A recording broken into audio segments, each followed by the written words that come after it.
will be looking at today is what contributes to the special character of schools and what are the implications for my role as a teacher. To begin, I will examine the first half of this question. What contributes to the special character of schools? I've often heard it expressed that special character is a school's culture. So within culture, there are a few things that define it. These include of the beliefs, the perceptions, the social norms, relationships, attitudes, and then the written and unwritten rules. From here, according to the Glossary of Education Reform, published by the Great Schools Partnership Association, these features of the school's culture influence and then shape every aspect of how a school actually functions, and the degree to which a school embraces and celebrates the racial, ethnic, and linguistic or cultural diversity. I'm now going to be focusing on the Seventh-day Adventist perspective of special character within schools. And I've noted that Adventist Schools Australia states that the heart and soul of Adventist education stems from a worldview regarding the origin, the meaning, and the purpose of the destiny of human life.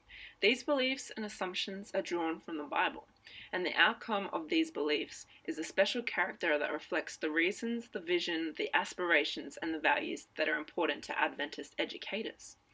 Special character is revealed in the context of the community of faith and learning, and we can refer to it as the fundamentals, the assumptions, and the beliefs.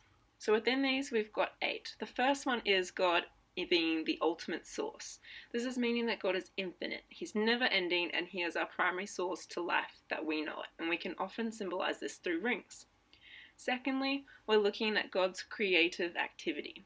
God designed the entire universe, everything within it, that it's intentional and it's structured and it's orderly. Thirdly, we look on to our human origin. So God created unique human beings in His image with the ability to think, act, and respond. Fourthly, how do we know God? So this fundamental is based on God revealing Himself through Jesus Christ to humanity. So the next assumption is labeled our problem. So due to the events that occurred at Eden, humans broke the relationship with God, and now we understand the conflict between good and evil, and we try and balance this throughout our lives. So God's response to this was God sent His Son, Jesus Christ, as an answer to the sin of the world. And through this, we were able to have a renewed relationship, which brings me to my 7th point, renewed relationship. Once we accept God's salvation that came through Jesus, through Him dying on the cross, we're able to restore our connection with God through prayer, Bible, and worship.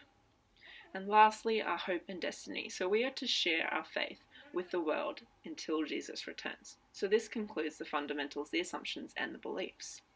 Next, we're going to look to some of the elements of special character for SDA schools. So firstly, we've got education's ultimate purpose. This is looking at SDA's belief that the ultimate purpose is to realize and accept salvation from Jesus Christ, our Savior. Secondly, students. So students, by the teachers, are viewed as unique beings. They're created in God's image, as we've already discussed. They've also seen with the need of development in the areas of wholeness and integrity to help fulfill their God-given purpose. Then we have the role of the teacher. So teaching within an SDA school is approached with a ministry centre.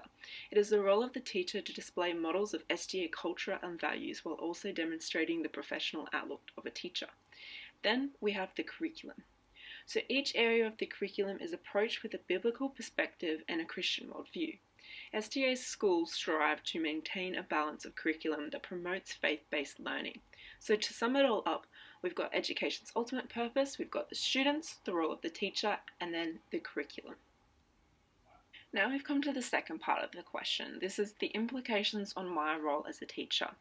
What I've drawn from reading about the elements within SDA special character of a school is that I really need to display these elements of love and service to my students as well as my peers and colleagues. So I'll be doing this by modelling to the students inside and outside of the classroom, as I believe that it's really important that the students know and understand what you're really about as a teacher and that you are engaging with the school's special character. Secondly, I'd like to implement and incorporate the SDA values in my classroom. To sum this all up, I've learned that special character is the school's culture, and particularly looking at the SDA faith, as well as the implications is just to model that faith to my students. Thanks for listening.